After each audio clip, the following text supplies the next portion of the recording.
Өрсөлдөх чадварын хүрээлэн тайлан гаргаж байгаа.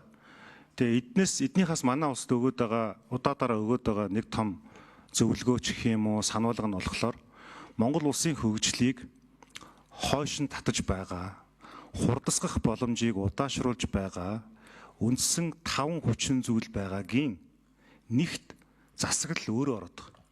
Засаглалын одоо хүртээмж муутай, үр өгөөж муутай, данхар, үрэлгэн бүтцэн өөрөө Монголын хөгжлийг удаашруулж байгаа. Эндээс хоёрт нь шийдвэл одоо эрчим хүчний талбар харагдаж байгаа юм л да. Тэгэхээр өөрөөр хэлбэл энэ засаглалын үр өгөөжтэй байдал чинь шууд утгаараа нөгөө Transparency International-ийн авилгын зөвлөгөөдөртэй шууд холбогдчиход байгаа юм. Тэгэхээр аль болох одоо шийдвэл 5 жилийн төлөвлөгөө ярьж байхад уг нь технологи 6 сарын хурдаар хөгждөг байсан.